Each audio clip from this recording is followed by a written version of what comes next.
talk now about the term the flat left wrist. Now, you hear this a lot, especially in the TGM area, that all good ball strikers are going to have a flat left wrist at impact.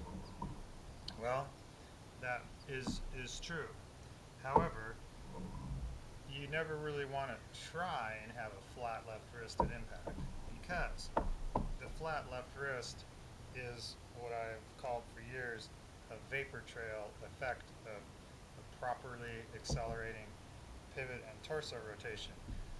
So, in other words, as the left shoulder moves quickly and the forearm rotation works to strike the golf ball, this flat left wrist is created through actively through pressure and forces. So in other words, as the torso is picking up speed, this flat left wrist is created because the left shoulder and the torso is rotating faster than the club head and the hand. So it's creating a pressure here. It creates this flat left wrist because this is happening and it's pressuring against it.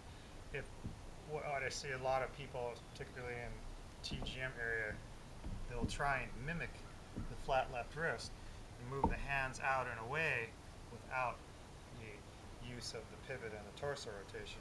So they end up with a golf swing that looks like this, but without any rotation. So you might have a really pretty picture at impact with this great flat left wrist, but there's no zip on the ball, there's nothing going on, or it's just a big arm throw fling through the shot. You get the capture of the flat left wrist in the photograph, but not necessarily a good repeating golf swing. So we create the flat left wrist through a slow and gradual build of speed where the pivot is picking up the acceleration and creating this flat left wrist through pressure, which leads to this next critical point here, is that when I'm playing my best golf and my pivot is really working well, I actually try to hit the golf ball with a cupped left wrist so that I can get more of the loft of the golf club. Now, while I may be feeling that I'm coming in with a cupped left wrist, this doesn't happen because my torso is accelerating and rotating. But I have an opposing force and pressure here. While I'm trying to keep the wrist back, my torso is accelerating and it's flattening that wrist out through pressures and forces of acceleration. So the wrist ends up flat, but I'm striving to keep the wrist bent. Now, why would I want to keep the wrist bent? Because a cupped or a bent left wrist is going to open up the club face more. See, if I have the wrist bent, it opens the club face. If I look at the right hand, the back of the right hand flat is going to give me an open club face here at P3, what we call P3.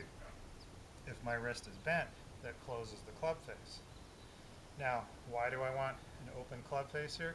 Because if it's open, it gives me the green light to apply the full range of motion of forearm rotation, and it gives me the green light to turn my torso level through the strike. So having the shaft back on the 430 line, open club face, and I can strike from here. Left wrist feels cupped.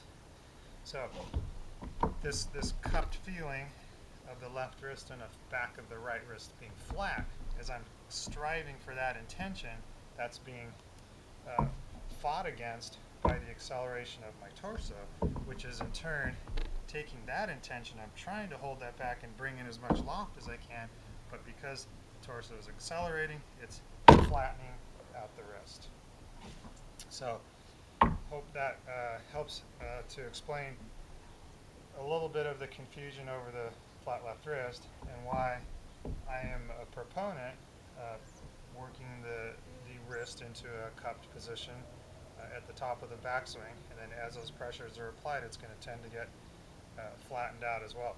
Also, in the way that the club is transitioned, and we deal with in the module work, modules 5, 6, 7, super slotting, and transitioning the club is going to have an effect on flattening out the wrist. However, the intention is to try and resist that flattening of the wrist to keep the club face as open as we can.